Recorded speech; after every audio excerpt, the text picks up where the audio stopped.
አዋሳርስ ልምጣሽው ከሐዋሳ ነሽ ፈቀጠሮ ስላላት ምንድነው የታመመችው? በስድስት ወሯ ነበርና የኩላሊት እጢ ያለባት ብለው የኩላሊት እጢ እሺ ታይታ ነበር። እዛ ቀኝ ኩላሊቷን ፌል አድርጓል ብለው ከእጢው ጋር አንድ ላይ አወጡት። የኩላሊት እጢ ያለባት አሁን እሷ ወጥቷል በሰርጀሪ። እሺ የመጀመሪያ ደረጃ ካንሰር ሆኗል ብለው ጥቁር አንበሳ የተመላለስኩ ነበር መሳክማት። እሺ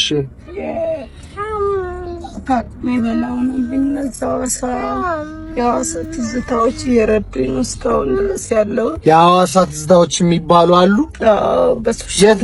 ሶሻል ሚዲያ ኤፍቢ ላይ በእነሱ ኃይል ነው እስካሁንም ያለሁት ማለት ነው።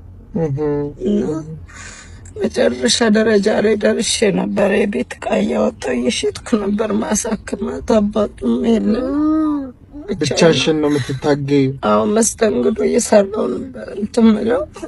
መስተንግዶንም በዚህ ምክንያት መስራት አልቻልኩኝም እና በቃ ቢያንስ እንደዚህ ትልልቅ እንትን ፎሎወርሶች ያላቸው ካሉ እነሱን አውሪያቸው ብለውኝ ነበረ። አሁን እንዴት ነው የሚያማት? ምንድነው ትክክለኛ ወሰደች ነው? ኬሞ ትወስዳለች። ካንሰሩን ኬሞ ትወስዳለች። እሱን እየወሰደች ነው ያለችው እና በቃ ከአቅሜ በላይ ሆነብኝ። ለዛ ነው ብዙ እንዳንተ እንትዶችና ሀቢባም በውስጥ አውሪኝ ብለው ነበር። እኔ አልችልም በውስጥ ማለት ሜሴጅም ስልክላቸው አይደርሳቸውም።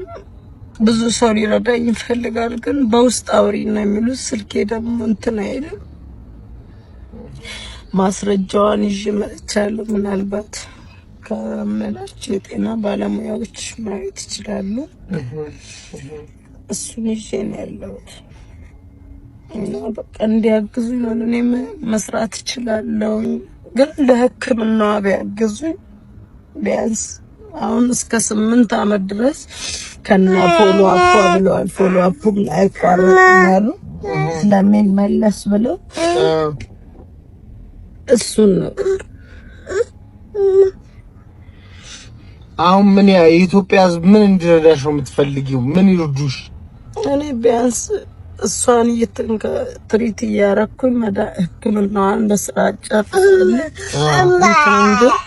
ቢያንስ የቻሉትን ቢያግዙ ለሕክምናዋና ለማሳደግ። ሁለቱም በመስተንግዶ ነው የምሰራው እኔ አሁንም እና እሷውን ከተማመች ወዲህ ትቻለሁኝ ማለት የቤት ኪራይ ተከራይቼ ነው ብቻዬን ቁጭ ብዬ ነው ማሳደጋቸው።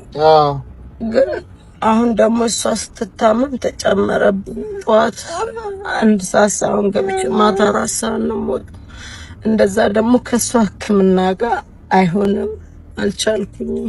እንግዲህ ይህንን ቪዲዮ የምትመለከቱ የሐዋሳ ልጆች ይሄንን ቪዲዮ ሪፖስት፣ ኮፒ ሊንክ ያረጋችሁ ለመላው ለኢትዮጵያ ሕዝብ በጠቅላላ ለልበቀናዎች ማድረስ ግዴታችሁ ነው። የሐዋሳ ልጅ ናት። እንግዲህ ሁላችሁም እህታችንን እንግዲህ በምትችሉት አቅም ከ100 ብር ጀምሮ ከስር በምናስቀምጥላችሁ አካውንት ሁላችሁም የምትችሉትን ያክል አድርጉ።